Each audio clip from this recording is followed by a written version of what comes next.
Hello and welcome to this Daily Journal webcast explaining Initiative 42. I'm Chris, covering the Initiative 42 issue, and are going to provide a little bit more perspective on this. It's been a confusing issue and kind of help voters understand it a little bit better and how we got to this point. Bobby, first of all, I know you've kind of been on this since it first came about. Tell us a little bit about how we got here, what started the Initiative 42 push, and kind of how it all came about. Well, I guess it was probably about 2 years ago, Chris, that a group of people who support education had expressed concern that education has been continually underfunded for a number of years, decided to go around the legislative process and go through what's called the initiative process, and that required getting over 100,000 signatures of registered voters from throughout the state to sign a petition. Actually, they got closer to 200,000, and that allowed them to put on the ballot, which will be on the ballot this November 3rd, this initiative that would change the Constitution to what I like to say to enhance the state's commitment to public education. The people who support this initiative say what this language would do if the voters approve it would essentially change the state constitution in a manner that is consistent with the constitutions of most other states. Every state in the nation in its constitution has a education section where the state's commitment to public education is spelled out. The supporters of Initiative 42 that we'll vote on November 3rd maintain that the language in the Mississippi Constitution, which goes back to 1960 when there was concerns about the public school system because state leaders were concerned about forced integration, and the language was put in the Constitution then that some of that language still remains today, and the supporters of Initiative 42 maintain that language does not provide the same commitment to public education as the language in other state constitutions. And this language, if it was put in the Constitution, would in theory allow someone to go to court and maintain that the state, i.e. the legislature, was not doing its part to maintain what they want to incorporate into the Constitution, an adequate and efficient system of public education. And through the courts, they could challenge what the legislature is doing, and perhaps the courts could order or could work with the legislature to increase funding for public education. And the opponents of the Initiative 42, I'm doing okay, and I'm you're I'm not good. pouring out too much. The opponents of Initiative 42, led by the legislative leadership, the Republican legislative leadership, say this process would take away the voice of the people through their elected representatives and senators. They maintain that the courts would, they maintain that one Hinds County judge, matter of fact, would order the legislature to do this or that, and they wouldn't have any choice. Chris and Emma, if you look at what's happened in other states in these school funding lawsuits, seldom ever does it work out like this. Normally, it's a process where a judge might rule against the state, but normally the judge will recommend to the legislature, well, we need, well, they won't even recommend to the legislature. They'll say we need to do this and that, and you figure out a way to do it. And usually that's done over a period of years, not immediately. But the debate now is whether one Hinds County judge could order the legislature to do that, and whether the legislature will have to do it immediately. And I think Emma might have some information about that one Hinds County judge, or if you want to go into that. Yeah, and I want to touch on that in a minute, but first I want to ask you all a little bit about just how much passion there's been on this issue so far. I mean, the supporters of Initiative 42 have kind of said that, the fate of public education in Mississippi, in a sense, hangs in the balance. I mean, the opponents have been just as passionate. I know that I saw a press release today from the governor's office that himself, Kate Reeves, and Philip Gunn are going around the state and doing 3 different press conferences speaking against Initiative 42. And, for them to all be together on these press conferences in the middle of an election season says something about their feeling on it. Why is there so much passion, do you think, from both sides? Whoever wants to take it. I mean, I guess just thinking about from the education side of it and from the proponents of Initiative 42, just the fact that Mississippi is continually known as a state that struggles in education and has a lot of students in poverty. And I think, bringing Mississippi up to par with the rest of the country is a big part of this. People are passionate about bettering the state itself, and I think education is a part of that. So I think that's at least one of the things that I've heard, in covering it from proponents is that it's about the state too, and it's not, education is such a big part of that. Yeah, I know their slogan, better schools, better jobs, was the initial slogan, and saying that everything ties together. Works together, and better educated workforce, right? Better economy, and just trickles down the line. And so, I and think this being a statement for public schools and the importance of it. Right. Bobby, you're working obviously closely with the legislature around, every day. Kind of what are you seeing from passion on both sides? Why this issue means so much? Is it overblown by one side or the other, or is this kind of a seminal moment one way or the other for education? Well, I'm not going to try to say what's overblown in somebody's mind, but I guess the main thing is that the legislative leadership, when you get right down to it, legislative leadership doesn't want the judiciary looking over its back, and Jim Keith, who is a education attorney, who was arguing the other day in a meeting where it was being debated by him and a House Pro Tem Greg Snowden, who is an opponent of Initiative 42, and Keith was arguing that that our system was set up where the judiciary does have the right to provide oversight of the legislature. I guess you would argue that other than the voters, the only oversight the legislature has is the judiciary, and that's what this would, in a sense, do. If it passes, it would provide some oversight of what the legislature does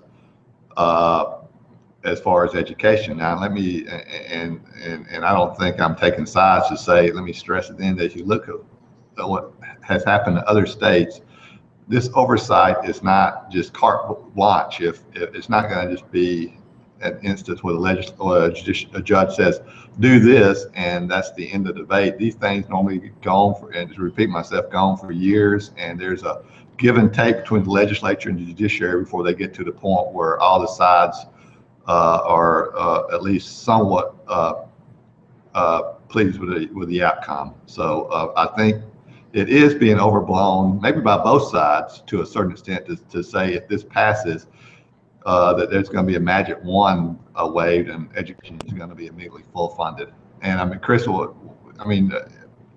just for a point of reference, what we're talking about, the formula that provides the basic funding for the local school districts, the Mississippi Adequate Education Program, since 2008, I think it is, it's been underfunded about $1.7 billion, and since for this current school year, it's underfunded about $200 million.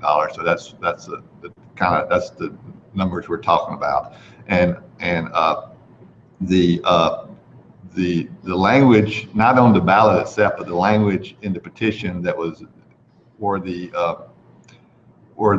signatures were gathered to place this on the ballot, outlines a proposition where it would be fully funded through growth in revenue over, I think, Emma, you may, 7 or maybe 7 years. So, even the proponents argue that they're not calling for immediate full funding, but it's kind of ironic that the legislative leadership has been the ones that said, if this passes in November, we have to immediately come in and slash other budgets by about almost 8% to fully fund education.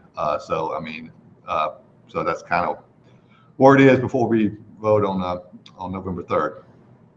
Yeah, I wanted to ask about that point, Bobby. The issue of full funding, as you said, that the 42 proponents had said that their intention was to use new revenue growth, and that it would take about 7 years to reach full funding. But the legislative leadership has had the budget meetings, as you mentioned, saying that it would have to happen right away.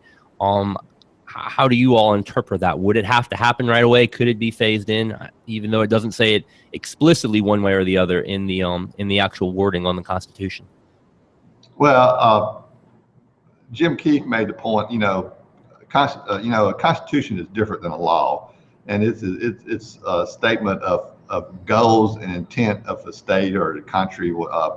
And he said that it would not have made sense to have placed in the actual constitutional language some type of phase-in formula. But as I stated earlier, if you look at what's happened in other states, neighboring Arkansas, what happened over there is there were similar lawsuits in Arkansas, and the Arkansas Supreme Court, not one judge in Little Rock or anywhere else, but the Supreme Court said, these are some of the problems we see with the local school districts here in our state legislature, where you try to address these problems. And over a period of years, not that next year, not immediately, they went to work with working with the people who filed a lawsuit to address a lot of those issues. And that's normally how the process plays out. It's not, Herb Frierson, the House Appropriations Chair, actually I saw him at lunch today and had a pleasant, long conversation with him.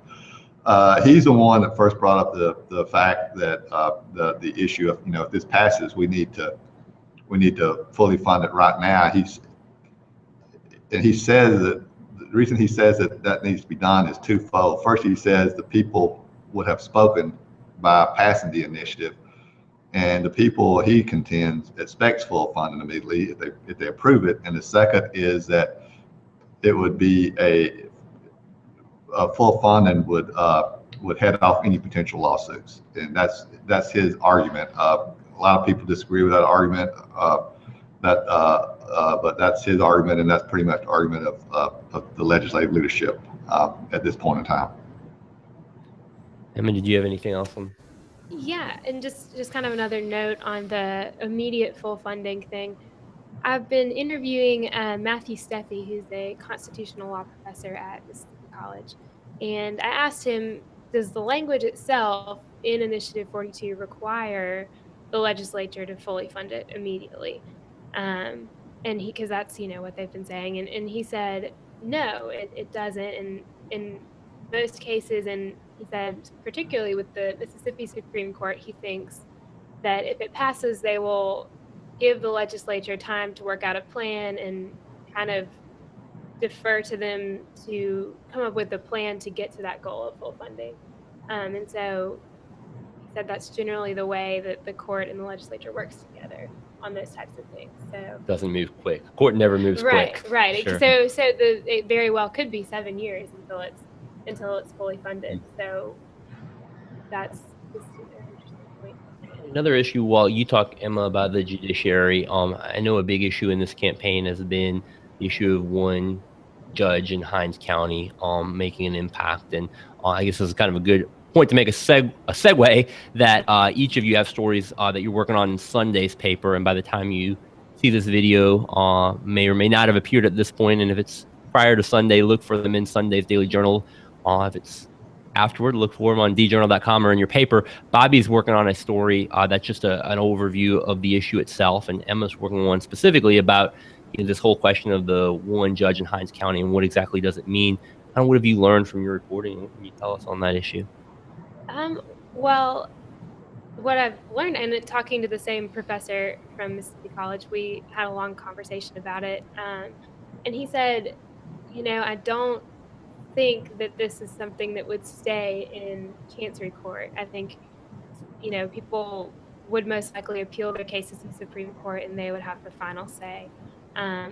So it really doesn't, lie in the hands of one judge in Hinds County, because there's the Supreme Court, and that's their purpose, is to go back behind that judge if it's not settled. So that kind of, just the way that whole process works wouldn't be any different in this case than in any other. Sure, and it doesn't specifically say Hinds County, correct? It says a chancery judge would have the oversight, more or less, in Hinds County, just because that's where the state offices are based. Is that correct? Yeah, yeah. The state law, Chris, is that when you file a lawsuit against the state, the jurisdiction is in Hinds County Court. And this is language in the Constitution provision states specifically that a chancery court would have injunctive relief. Now, the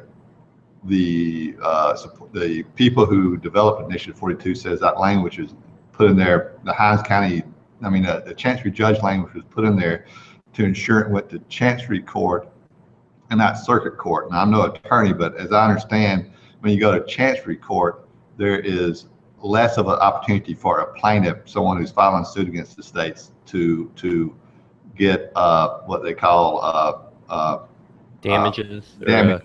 A cut of the winning, essentially. Yeah. Their goal would be just to, that the schools would be fully funded. Their goal would not be that that you as a parent, that your child went through the schools and didn't get the education he deserves, so he should be compensated for that. So their goal would be to prevent some type of lawsuit like that from happening. Sure. And they say that's the reason they put not Hinds County, but Chancery Court. Now there is some education for their children, but that case might be in Chancery Court in Monroe County, not Hinds County. I don't know if anybody knows that for sure, but that's some with all every law the legislature passes, everything in the Constitution, every word in the Constitution is subject to some type of judicial interpretation, and you don't know, you can't predict the final outcome until it goes through the court process, if it ends up in the court. But that's no different for Initiative 42 than it is for any other law or constitutional amendment that is passed by the legislature or through a citizens initiated process. Great. On that note, I just thought that this was kind of an interesting point as well. In my reporting, Matthew Steffi, who I was talking to from MC, he said courts and judges are used to using more concrete legal language, interpreting more concrete legal language, and so the question of what is adequate and efficient, and I know that's been a big point raised of, well, who gets to decide what's adequate and efficient, and how do we decide? Does the judge decide what's adequate? In that whole argument, and he mentioned that the court, the judge might just say, okay, well, is the legislature acting reasonably? Is it reasonable or unreasonable, the amount of funding that they've given a certain context, or all kinds of circumstances? And so that kind of raises an interesting point as well, that I hadn't heard or thought about. So, Sure. And he said, he did say it would be hard to prove that they're acting unreasonably. So I don't know. That's just another interesting. Yeah, sure. When it gets in the court, sometimes you never know what'll happen. Right. Yeah. You don't know, but I did think that was kind of along that line. Yeah. Interesting. Yeah, the supporters of the initiative, I think, would argue that the legislature itself has defined what adequate is through the passage of the Mississippi Adequate Education Program.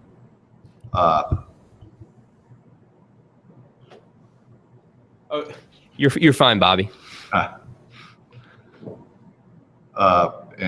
they passed, the Mississippi Adequate Education Program itself defines what adequate is, and so I think that's, and I guess they would concede that if the legislature changed the Adequate Education Program, that might change the state's definition of the legal definition of adequate as it is defined in state law. Yeah. Bobby, another issue on this, important one that you've written a lot about, is the whole fact that there is in a 42A that an alternative. Sorry, I couldn't get the word out. That there's an alternative to this for the first time in the initiative process, that the legislature has passed its own alternative. Can you speak a little bit to that, and specifically, what does it mean for voters? What do they need to know? They're going to see a very different ballot than what they're used to, and what do they have to know when they go and cast their vote? Yeah, all this other stuff we were talking about is confusing. I mean, you ain't seen nothing yet. You're right. The legislature did this past session pass for the first time in the history of the state an alternative that appear on the ballot, sort of in direct competition to the citizen-sponsored initiative. Now, what the alternative does is say that the legislature shall provide an effective system of public education. The sponsors of the citizen-sponsored initiative says the goal of that was to go to an alternative was to confuse voters and dilute the vote and split the vote to ensure that the citizen-sponsored initiative does not pass. The supporters of the alternative say that it was a good faith effort on their part to try to reach a compromise that went beyond the existing language in the Constitution, but not as far as the citizen-sponsored initiative. But it does create a very confusing voting process. I'll try to explain this in simple terms. First of all, when you go and close out, go to the polls on November 3rd, at the bottom of the ballot, you have this initiative, and you have to vote on two questions. The first question essentially will be, do you want to change section, I think it's section 201, but I may be wrong about that, section 201 of the state constitution, which is the education section of the state constitution. Now, you can vote yes or no on that. If a majority of the people vote no on that question, then the process stops right there. I mean, they'll still count the votes, but if the majority of people vote no on the question whether you want to change the Constitution, then it doesn't matter whether you vote for or citizen-sponsored initiative or against the citizen-sponsored initiative. It'll stay the same. The Constitution will stay the same. The Constitution will stay the same. But the second question is, do you want to vote for Initiative 42, the citizen-sponsored Initiative 42, or the legislative alternative? And the trick here is you can vote one of the two, the citizen-sponsored initiative or the legislative alternative. Now, for the citizen-sponsored initiative to pass, a majority has to vote yes on the first question to change the Constitution. Then on the second question, a majority has to vote for the citizen-sponsored initiative. And then that majority also has to be at least 40% of the total votes cast, total ballots cast. So theoretically, either the citizen-sponsored initiative or the legislative alternative could get a majority vote, but that majority would not be 40% of the total ballots cast, so it still would not pass. So yeah. That's I guess as clear as mud. Right. So the first question essentially is, do you want to change the Constitution or not? And then the second one is, which of these two options for changing the Constitution do you want? And for 42, for instance, to win, it would both have to, enough people would have to want to change the Constitution, and then they'd have to choose that option over the other option. And also 40% of total voters would have to choose that option. So that's how it correct. Is. Anything else as we kind of wrap this up, points that you all want to make? I mean, we got into a little bit about the language. Is there anything significant about the language that was chosen, that wasn't chosen? Anything that you all kind of see that's just kind of below the surface as far as what is really at stake or how important this is, or what could happen going forward? Or have we covered everything already? I mean, I just think this is, if it's to the people, I mean, the people who are working on this are, to them it's a big deal, and it's not just a fly-by-night group. You got people like, Dick Malthus, former Secretary of State, a very successful businessman. You got Jim Barksdale, who is a former CEO of Netscape, one of those internet companies that kind of changed the way we think about things. He's a Mississippian, and he is, he's moved back to Mississippi and has donated literally tens of millions of dollars to the state on efforts to improve education. And he's a chief proponent of supporter for Initiative 42. And he in the past has worked, played key roles in the administration of Republican Governor Haley Barbour and current Republican Governor Phil Bryant. And on the flip side, you have people like Phil Bryant, Lieutenant Governor Tate Reeves, and others opposed to it. So it's kind of and if you watch the local news or local television, you'll see that now the issue is being played out on advertising, and that's not cheap. I think both sides are going to spend substantial amounts of money, and with very few competitive races on the ballot in November, this may be the issue more so than the governor's race or any other, the lieutenant governor's race or any other, that garners the most attention. Yeah, Chris, I think, we've hit the high points and kind of the points that seem to get talked about the most, and there's a lot to it. Sure. It's been confusing, and I'm sure everybody is still confused, but I guess my thought is, whether it passes or it doesn't, if anything, it started a conversation. And I doubt that if it doesn't pass, that this would be the last thing that we would hear from the Better Schools, Better Jobs group. Sure. Or, I think it starts a conversation about public education in Mississippi. So no matter what, there's that. So Sure. So I don't know. I just don't know. Yeah. But I guess we'll see. We'll find out November 3rd. A lot of people will be watching intently to see what happens next. We thank you all for joining us. For even more information, as we mentioned, look at Sunday's Daily Journal, djournal.com, articles by Bobby Harrison, just an overview of Initiative 42, and by Emma Crawford, looking specifically at the issue of one Hinds County judge and what exactly that means. We thank you for watching. Thanks, Emma. Thanks, Bobby. Everyone have a good day.